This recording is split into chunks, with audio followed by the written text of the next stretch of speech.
15 തവണയിലധികമെങ്കിലും Israel യുദ്ധത്തിൽ 16 17 ഉണ്ട് അല്ലേ? അപ്പോൾ ഇസ്രയേൽ യുദ്ധത്തിൽ ഏർപ്പെട്ടിട്ടുണ്ട്. അത് മാത്രമല്ല 6 അറബ് രാജ്യങ്ങൾ ഒരുമിച്ച് ഇസ്രയേലിനെ ആക്രമിക്കുന്ന സംഭവം ഉണ്ടായിട്ടുണ്ട്. പക്ഷേ അന്നും ഇസ്രയേൽ ജയിച്ചെന്ന് മാത്രമല്ല, യുദ്ധത്തിന് വന്ന ആളുകളുടെ ഗലീൽ, ഈ ഗോലാൻ കുന്നുകളൊക്കെ ഇസ്രയേലിക്ക് പിടിച്ചെടുത്തു. ഇങ്ങനെ ഇസ്രയേൽ അജയ്യമായി തുടരണമെങ്കിൽ, അല്ലെ ഒരിക്കലും പരാജയപ്പെടാതെ ഇങ്ങനെ നിൽക്കണമെങ്കിൽ എന്തെങ്കിലും പ്രത്യേക ആയുധമോ എന്തെങ്കിലും പ്രത്യേക ശക്തിയോ അങ്ങനെ എന്തെങ്കിലും ഉണ്ടോ ഇസ്രയേലിന്? എനിക്ക് തോന്നുന്നു ഇസ്രയേലിന് മറ്റാർക്കും ഇല്ലാത്ത 6 പ്രധാനപ്പെട്ട ആയുധങ്ങളുണ്ട്. ഒരുപക്ഷെ അമേരിക്കയ്ക്ക് ഉണ്ടാവും, പക്ഷേ അമേരിക്കയ്ക്ക് ഉള്ള ആയുധങ്ങൾ പോലെ തന്നെ ഇസ്രയേലിൻ്റെ പക്കലുള്ള പ്രധാനപ്പെട്ട ഏറ്റവും ശക്തമായ 6 ആയുധങ്ങൾ കൊണ്ടാണ് ചുറ്റുപാടുമുള്ള രാജ്യങ്ങളെ വെല്ലുവിളിച്ച് മല്ലടിച്ച് തോൽപ്പിച്ച് ഇങ്ങനെ ഇസ്രയേലിൽ നിൽക്കാൻ പറ്റുന്നത്. 6 ആയുധങ്ങളെക്കുറിച്ച് ഞാൻ പറയാം. അത് ക്രമത്തിന് പറയാം. ആദ്യമേ ഏറ്റവും താഴെയുള്ള 6ാമത്തെ ആദ്യം പറയാം. 6ാമത്തെ ആദ്യത്തെ, ബാക്കി താഴെ ഏറ്റവും അവസാനം പറയുന്നതായിരിക്കും ഒന്നാമത്തെ ഏറ്റവും പ്രധാനപ്പെട്ട ആയുധം. അപ്പോൾ അതിൽ ഏറ്റവും പ്രധാനപ്പെട്ട ആയുധം എന്താണെന്ന് അറിയാൻ പ്രേക്ഷകർ അവസാനം വരെ കേൾക്കണം. അപ്പോൾ അത് സസ്പെൻസാണ്. ഒന്നാമത്തെ ആയുധത്തിൻ്റെ പേര് സ്പൈക്ക് മിസൈൽസാണ്. സ്പൈക്ക് മിസൈൽസ് എന്ന് പറഞ്ഞ സവിശേഷമായ ഒരു മിസൈൽ ശൃംഖല ഇസ്രയേലിൻ്റെ പക്കലുണ്ട്. അത് ആൻറ്റി ടാങ്ക് ഗൈഡഡ് മിസൈൽ സിസ്റ്റമാണ്. ടാങ്ക് ഭേദ മിസൈലാണ്. ടാങ്കുകളെ തകർക്കാം. ടാങ്കുകളെ മാത്രമല്ല കേട്ടോ, വേണേൽ കപ്പലുകളെ തകർക്കാം, വിമാനങ്ങളെ തകർക്കാം. പ്രധാനമായും ഏറ്റവും കരുത്തുറ്റ, ഏറ്റവും കവചിതമായ ടാങ്കുകളെ വരെ തകർക്കാൻ പറ്റുന്ന ഗൈഡഡ് മിസൈൽ സിസ്റ്റമാണ് സ്പൈക്ക് മിസൈൽസ്. അത് വളരെ ഷോർട്ട് റേഞ്ച് ഉണ്ട്, തെർമൽ സെൻസിറ്റീവാണ്. അതായത് ചൂട് അനുസരിച്ച് യന്ത്രമൊക്കെ പ്രവർത്തിക്കുമ്പോൾ അതിൻ്റെ താപം ഉണ്ടാവില്ല, അതനുസരിച്ച് ഗൈഡ് ചെയ്ത് പോയി ആക്രമിക്കുന്ന മറ്റേ ടാങ്കൊക്കെ ഓടുമ്പോൾ എന്തായാലും താപം ഉണ്ടാവും. ആ ചൂട് നോക്കിപ്പോയി അറ്റാക്ക് ചെയ്യുന്ന തരത്തിലുള്ള ഒരു മിസൈലാണെന്ന് പറയപ്പെടുന്നു. അപ്പോൾ അത് ഈ സ്പൈക്ക് ഇത് 800 മീറ്റർ റേഞ്ച് ഉണ്ട്. കപ്പൽ, വിമാനം ഇതിനെയൊക്കെ തകർക്കാം. ഈ സ്പൈക്ക് എന്ന് പറയുന്നത് ശരിക്കും ഇത് ഇസ്രായേലിൻ്റെ സാധനമല്ല, അമേരിക്കൻ സാധനമാണ്. സ്പൈക്ക് MR എന്ന് പറയുന്ന US-ൻ്റെ ജാവലിൻ എന്ന് പറയുന്ന മിസൈലാണ്, ടാങ്ക് വേദ മിസൈലാണ് ഇത്. സ്പൈക്ക് MR അത് 2500 മീറ്ററാണ് അതിൻ്റെ റേഞ്ച്, എന്ന് പറഞ്ഞാൽ 2.5 കിലോമീറ്റർ റേഞ്ച്. പിന്നെയുള്ളത് സ്പൈക്ക് LR എന്ന് പറഞ്ഞൊരു മിസൈലുണ്ട്. അത് US-ൻ്റെ അമേരിക്ക TOW സെക്കൻഡ് B എന്ന് പറഞ്ഞ മിസൈലാണ്. അപ്പോൾ ഇസ്രായേൽ എന്ത് ചെയ്യുന്നു, ഈ സാധനമൊക്കെ അമേരിക്കയിൽ നിന്ന് വാങ്ങി അവരുടെ പേറ്റൻറ്റും എടുത്ത് ഇവർ നിർമ്മിക്കുകയും അമേരിക്കയിൽ നിന്ന് വാങ്ങുകയും ചെയ്യുന്നതിന് ഇവർ അമേരിക്കയുടെ പേരല്ല, സ്വന്തം പേരിട്ടാണ് ഉപയോഗിക്കുന്നത്. അതാണ് ഒന്ന് പേര് മാറ്റി ഉപയോഗിക്കും. പക്ഷേ പേര് മാറ്റൽ മാത്രമല്ല, അമേരിക്കയിൽ നിന്നും മറ്റ് പല രാജ്യങ്ങളിൽ നിന്നും കിട്ടുന്ന ആയുധങ്ങൾ അവർ ഇസ്രായേലിൻ്റെ ഒരു ഫിംഗർ പ്രിൻ്റ് അതിൽ പതിക്കും. പേര് മാറ്റിയിട്ട് മാത്രമല്ല, അവർ അവരുടെ ആവശ്യങ്ങൾക്ക് ഉതകുന്ന തരത്തിൽ മോഡിഫൈ ചെയ്യാറുണ്ട്. ഇനിയിപ്പോൾ സ്പൈക്ക് LR പറഞ്ഞു, അതിന് 4000 മീറ്റർ 4 കിലോമീറ്റർ റേഞ്ച് ഉണ്ട്. ഏറ്റവും അവസാനമുള്ളത് സ്പൈക്ക് ER, അത് ഹെൽ ഫയർ, നരകാഗ്നി എന്ന് അമേരിക്ക പേരിട്ടിരിക്കുന്ന മിസൈലാണ് സ്പൈക്ക് ER. അത് 25 കിലോമീറ്റർ റേഞ്ച്. 25 കിലോമീറ്റർ അപ്പുറത്ത് ഒരു ടാങ്ക് ഉണ്ടെങ്കിൽ ഇവൻ അതിൻ്റെ ചൂട് പിടിച്ചു പോയി അതിനെ തകർക്കും. മനസ്സിലായില്ലേ? അപ്പോൾ താപം അനുസരിച്ച് ഗൈഡ് ചെയ്യുന്ന മിസൈലാണ്. അപ്പം ഈ നേരെ വന്ന് നിൽക്കുമെന്നും വേണ്ട, ഒരു ടാങ്ക് ലെബനോനിൽ നിന്നൊരു ടാങ്ക് അവിടെ നിന്ന് 25 കിലോമീറ്റർ അപ്പുറത്ത് നിന്ന് ഉരുണ്ടാൽ ഇവിടുന്ന് സ്പൈക്ക് LR പോയി അവനെ തകർത്ത് തരിപ്പണാക്കും. അത് മൂവ് ചെയ്തുകൊണ്ടിരിക്കുമ്പോഴും ഈ ഹീറ്റ് വരും. അതെ, മൂവ് ചെയ്തിട്ട് ടാങ്കൊക്കെ ഒളിച്ചു വെക്കും. യുദ്ധഭൂമിയിലൊക്കെ വന്നിട്ട് ടാങ്കുകളൊക്കെ ശത്രു കാണാതിരിക്കാനായിട്ട് ഒളിപ്പിച്ചു വെക്കും. പക്ഷേ കാടിൻ്റെ ഇടയിലൊക്കെ ഈ മെറ്റലാണല്ലോ ഇത്, അതെ, ചൂട് പിടിച്ചതും തണുക്കാൻ എത്ര നേരം എടുക്കും? അല്ലെ പച്ചവെള്ളം കോരി ഒഴിക്കാൻ വേണ്ടിവരും. ഡിറ്റക്ട് ചെയ്യുന്നത് അതൊന്നും യുദ്ധഭൂമി പോയി വെള്ളം കോരി ഒഴിപ്പിച്ച് എഞ്ചിൻ തണുപ്പിക്കാനൊന്നും പറ്റില്ല. അപ്പം ഓടി വരുന്നൊരു ടാങ്ക് ശത്രുവിൻ്റെ കണ്ണിൽ പെടാതെ ഒളിപ്പിക്കാനാണെങ്കിലും 2-3 മണിക്കൂർ എടുക്കും ഇതിൻ്റെ ചൂട് ശമിച്ച് തണുക്കാൻ. പക്ഷെ ആ സമയത്ത് സ്പൈക്ക് വന്നവനെ പണി തീർത്തിട്ട് പോകും. അത് ഇസ്രായേലിൻ്റെ കയ്യിലുണ്ട്. രണ്ടാമത്തത് സ്മാഷർ റോക്കറ്റ് ലോഞ്ചർ. അത് US-ൻ്റെ M270 എന്ന് പറഞ്ഞ MRLS മിസൈൽസ് തന്നെയാണ്. ഇത് 1970-ലാണ് ഡെവലപ്പ് ചെയ്തത്.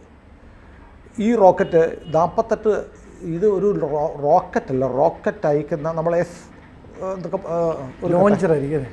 ഒരു ലോഞ്ചറാണ്. ഒരു പാഡിൽ നിന്ന് ഒറ്റയടിക്ക് 12 റോക്കറ്റുകളൊക്കെ ഒറ്റയടിക്കും ഒരു സിസ്റ്റം. അപ്പോൾ അത്തരമാണ് ഈ സ്മാഷർ സിസ്റ്റം. അത് ഇസ്രായേലിൻ്റെ പക്കൽ 48 എണ്ണം ഉണ്ടെന്നാണ് പറയുന്നത്. അത് ഈ 440 കിലോമീറ്റർ വരെ റേഞ്ചിൽ പോകും എന്ന് പറയുന്നു. അത് ഈ സ്മാഷർ റോക്കറ്റ് ലോഞ്ചർ ഒരു പ്രധാനപ്പെട്ട ഒരു ആയുധമാണ്. മറ്റുള്ള രാജ്യങ്ങൾക്കൊന്നുമില്ല. ഇത് അമേരിക്കയുടെയാണ്. US-ൻ്റെയാണ്. അവർ അതിൻ്റെ പേര് മാറ്റി സ്മാഷർ എന്നാക്കിയിരിക്കുന്നത്. അമേരിക്കയുടെ M270 MRLS എന്ന് പറയുന്നത് ഇവർ കൊണ്ടുവന്ന് ഇവർക്ക് വേണ്ടുന്ന തരത്തിലേക്ക് റീഡിസൈൻ ചെയ്ത് രൂപമാറ്റമൊക്കെ വരുത്തി പ്രകടനശേഷിയൊക്കെ ഒന്ന് കൂട്ടി അതിന് സ്മാഷറായിട്ട് ഉപയോഗിക്കുന്നു. ഇനി അടുത്ത് വളരെ പ്രധാനപ്പെട്ട സാധനമാണ്. അത് ശരിക്കും ഇസ്രയേലിൻ്റെ സ്വന്തമാണ്. അതിൻ്റെ പേര് മർക്കാവ ബാറ്റിൽ ടാങ്ക്, യുദ്ധ ടാങ്കാണ്. അതിൻ്റെ പേര് മർക്കാവ എന്നാണ്. അതായത് ജനറൽ ഇസ്രായേൽ ടാൽ എന്ന് പറഞ്ഞ ഒരാളുണ്ടായിരുന്നു, ജനറലായിരുന്നു, ഇസ്രായേൽ സൈന്യത്തിൻ്റെ ജനറലായിരുന്നു. അതിൻ്റെ പേരും ഇസ്രായേൽ എന്നാണ്, ഇസ്രായേൽ ടാൽ.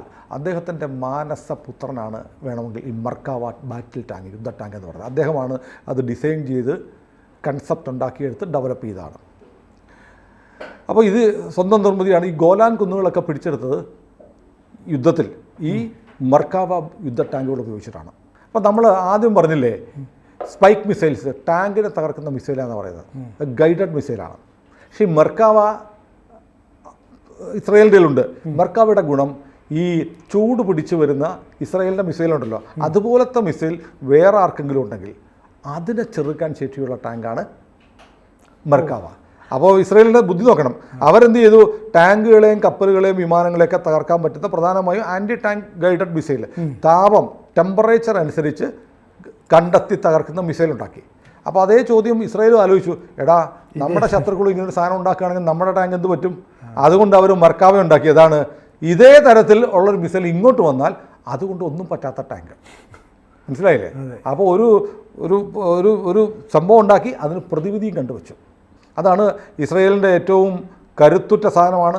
ഇതാണ്ട് 2660 മാർക്ക് 4 മർക്കാവ യുദ്ധ ടാങ്കുകൾ ഇസ്രായേലിനുണ്ടെന്ന് പറയുന്നു. അപ്പോൾ നേരത്തെ നമ്മൾ പറഞ്ഞൊരു കാര്യമുണ്ട്, ഈ സ്മാഷർ റോക്കറ്റ് ലോഞ്ചർ അത് 48 ഉണ്ടെന്നാണ് നമ്മൾ പറഞ്ഞത്.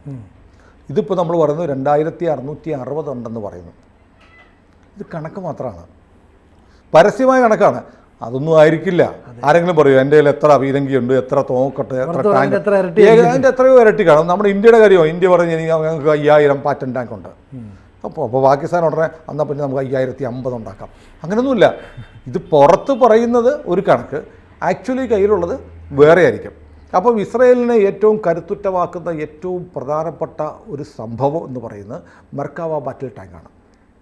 അപ്പോൾ ഇതിന് ടാങ്കിനെ തകർക്കാൻ വരുന്ന ഗൈഡഡ് മിസൈലുകളെ തകർക്കാൻ ശേഷിയുണ്ട്. ലഹാറ്റ് മിസൈൽസ് എന്ന് പറയുന്ന 9 കിലോമീറ്റർ റേഞ്ചിൽ ഈ ടാങ്കിന് ആക്രമണം നടത്താൻ പറ്റും. 9 കിലോമീറ്റർ. അപ്പോൾ സാധാരണ ടാങ്കിനൊന്നും അത്ര ശേഷിയില്ല എന്നാണ് പറയപ്പെടുന്നത്. ഏതായാലും അതൊരു പ്രധാനപ്പെട്ട കാര്യമാണ്. ഇനി ഏറ്റവും പ്രധാനപ്പെട്ട ശക്തി എന്ന് പറഞ്ഞാൽ നമ്മളിപ്പോൾ കണ്ടുകൊണ്ടിരിക്കുന്ന ഒരു സാധനമാണ് ഇസ്രായേലിൻ്റെ ഒരു പ്രധാനപ്പെട്ട കരുത്തെന്ന് പറഞ്ഞാൽ. എന്താ അത്? അയൺ ഡോം പ്രതിരോധിക്കാനുള്ളതാണ്. അവരുടെ രാജ്യത്തേക്ക് വരുന്ന മിസൈലുകളെ, റോക്കറ്റുകളൊക്കെ ആകാശത്ത് വെച്ച് തന്നെ തകർക്കുന്ന, അത് അമേരിക്ക ഡെവലപ്പ് ചെയ്തെടുത്ത സാധനമാണ്. പക്ഷേ അങ്ങനെയല്ലല്ലോ. ലോകം മുഴുവൻ ഇന്ന് ഇസ്രായേൽ ആക്രമിച്ചുകൊണ്ടിരിക്കുന്നത് എങ്ങനെയാണ്? എയർഫോഴ്സ്. ലോകത്തിലെ ഏറ്റവും മുന്തിയ എയർഫോഴ്സ് ആണ് ഇസ്രായേലിൻ്റെ എയർഫോഴ്സ്.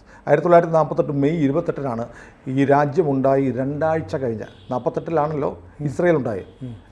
ഇസ്രായേൽ രാജ്യം രൂപീകരിക്കപ്പെട്ട് 2 ആഴ്ച കഴിഞ്ഞപ്പോഴത്തേക്ക് രൂപീകരിക്കപ്പെട്ടതാണ് എയർഫോഴ്സ്. ലോകത്തിലെ ഏറ്റവും കരുത്തുറ്റ വായുസേനകളിലൊന്നാണ് ഈ കുഞ്ഞു രാജ്യത്തിൻ്റെ എയർഫോഴ്സ്.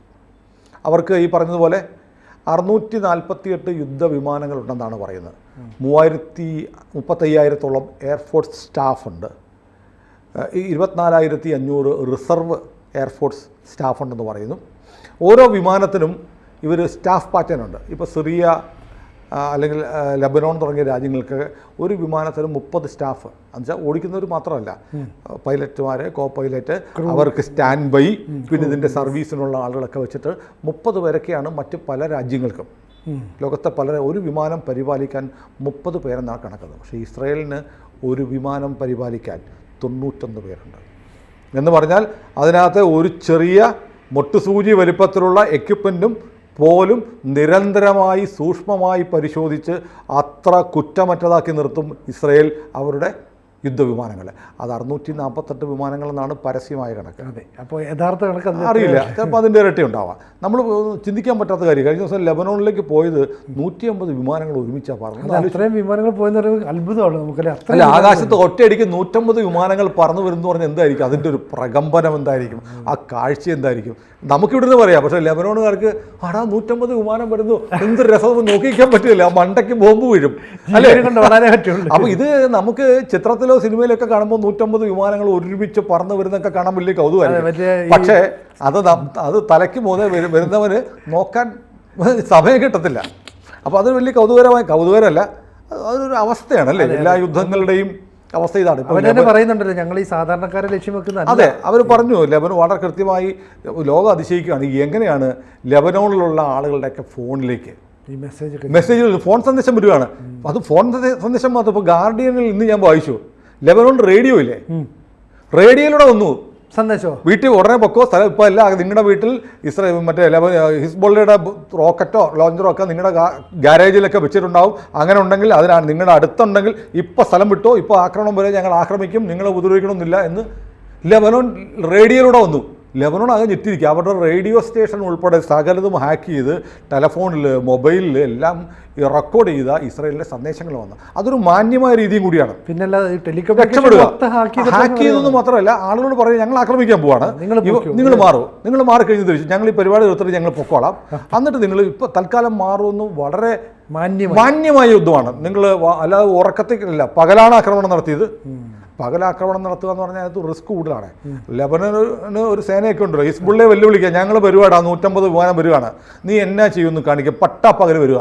ചില പറയത്തില്ല, ഞാൻ പകൽ വരാടാ, നീ എന്ത് ചെയ്യുമെന്ന് കാണട്ടെ, കവലയ്ക്ക് ഞാൻ വരാമെന്ന് പറയാം എന്ന് പറഞ്ഞ പകൽ 150 ഫ്ലൈറ്റ്സ് യുദ്ധവിമാനം അങ്ങോട്ട് ചെന്നു. അതിനു മുമ്പ് അറിയിപ്പ് കൊടുത്തു ഞങ്ങൾ വരികയാണ്, പറഞ്ഞിട്ട് വന്ന് അടിച്ചിട്ട് പോയ പകൽ വെളിച്ചത്തിൽ. അത് ഇസ്രായേലിൻ്റെ ഒരു കരുത്താണ്.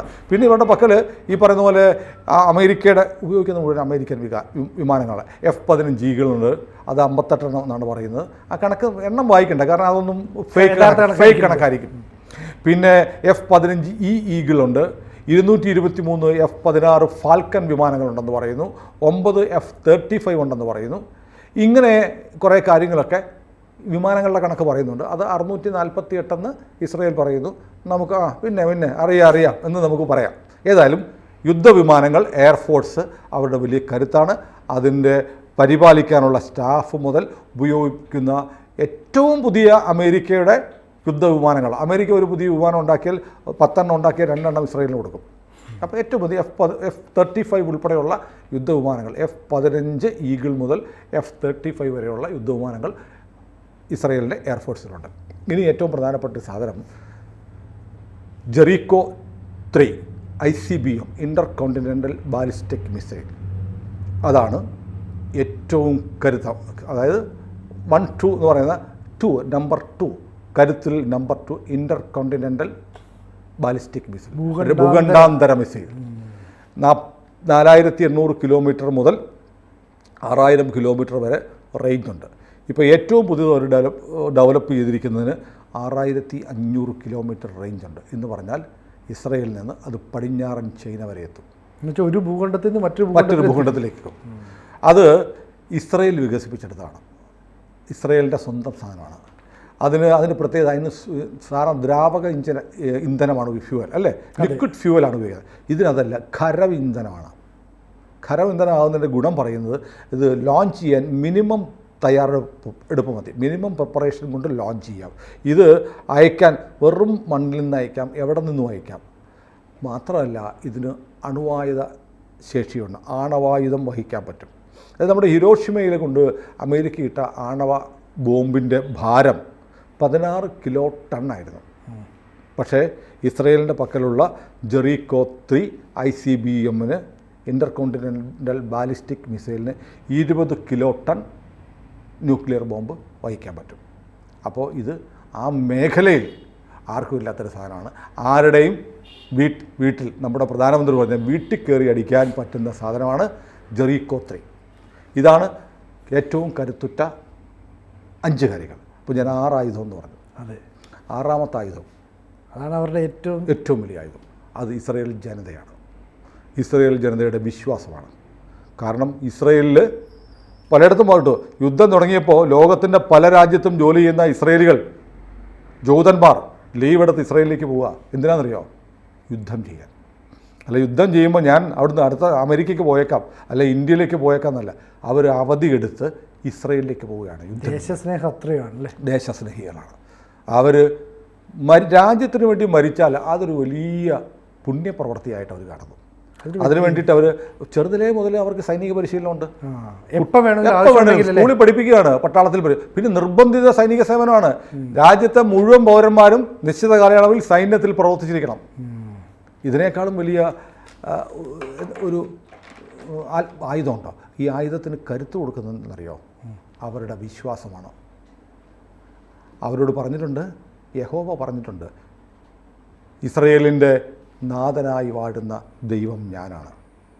യേശുക്രിസ്തു യെരുശലേം കേന്ദ്രമാക്കി 1000 വർഷം ഭരിക്കാൻ വരുന്നു എന്നാണ് ക്രൈസ്തവരും വിശ്വസിക്കുന്നത്. അപ്പോൾ ഈ ബൈബിളിൽ യെശയ്യയുടെ പുസ്തകത്തിൽ 43:15 പറയുന്നത് എന്തെന്നറിയോ? ഇസ്രയേലിനെ ആര് അനുഗ്രഹിക്കുന്നുവോ അവർ അനുഗ്രഹിക്കപ്പെടും, ഇസ്രയേലിനെ ആര് ദോഷിക്കുന്നോ അവർ നശിപ്പിക്കപ്പെടും. ഇസ്രയേലിനെ സഹായിക്കുന്നവരെയൊക്കെ ദൈവം രക്ഷിക്കും. നമ്മൾ ഇസ്രയേലിന് ആയുധം കൊടുക്കുന്നുണ്ട്. അപ്പോൾ ഉറപ്പായിട്ടും യഹോവ നമ്മളെയും അനുഗ്രഹിക്കും. തീർന്നില്ല. യിരെമ്യാവ് 32:27 പറയുന്നതെന്നറിയോ? ഞാൻ നിങ്ങളുടെ പരിശുദ്ധനായ യഹോവയും ഇസ്രയേലിൻ്റെ സൃഷ്ടാവും നിങ്ങളുടെ രാജാവുമാകുന്നു. അപ്പോൾ ഇസ്രയേലിൻ്റെ രാജാവ് നെതന്യാഹു അല്ല. ആരാന്നറിയോ? ഞാൻ. ആര് പറഞ്ഞിരിക്കുന്നതാണ്? യഹോവ പറയുന്നു, ഞാൻ നിങ്ങളുടെ പരിശുദ്ധനായ യഹോവയും ഇസ്രയേലിൻ്റെ സൃഷ്ടാവും നിങ്ങളുടെ രാജാവുമാകുന്നു. ഞാൻ സകല ജനത്തിൻ്റെയും ദൈവമായ യഹോവയാകുന്നു. എനിക്ക് കഴിയാത്ത വല്ല കാര്യവുമുണ്ടോ എന്ന് ബൈബിൾ ചോദിക്കുന്നുണ്ട്. ആ ജനതയ്ക്ക് ശക്തി കൊടുക്കാൻ, വിശ്വാസത്തിൻ്റെ കരുത്തും പടച്ചട്ടയും കുന്തമുനയും നൽകാൻ ഇതിൽ പരം ആത്മവിശ്വാസം നൽകുന്ന വാക്കുകളുണ്ട്. എന്താ പറഞ്ഞിരിക്കുന്നത്? ഞാൻ സകല ജനത്തിൻ്റെയും ദൈവമായ യഹോവയാകുന്നു. എനിക്ക് കഴിയാത്ത വല്ല കാര്യവുമുണ്ടോ? ഈ ഒരൊറ്റ വചനം മതി ഇസ്രയേലിന് ലോകത്തെ ഏത് യുദ്ധത്തെയും ജയിക്കാൻ. ഇതാണ് ഇസ്രയേലിൻ്റെ ഏറ്റവും വലിയ കരുത്ത്, വിശ്വാസം, ആത്മവിശ്വാസം, ധൈര്യം, അർപ്പണം. ഇസ്രയേലിനെ തോൽപ്പിക്കാനാവില്ല ആർക്കും. കാരണം ദൈവത്തിൻ്റെ സ്വന്തം ജനമാണത്. ദൈവം തിരഞ്ഞെടുക്കപ്പെട്ട ജനമാണ്. ദൈവത്തിൻ്റെ സ്വന്തം രാജ്യമാണ്. ദൈവത്തിൻ്റെ വാഗ്ദാനമാണ് ഇസ്രയേൽ എന്ന രാജ്യം. കൂടുതൽ വാർത്തകളും വിശേഷങ്ങളും നിങ്ങളിലേക്ക് എത്താൻ ABC മലയാളം സബ്സ്ക്രൈബ് ചെയ്യുക, ബെൽ ബട്ടണും അമർത്തുക.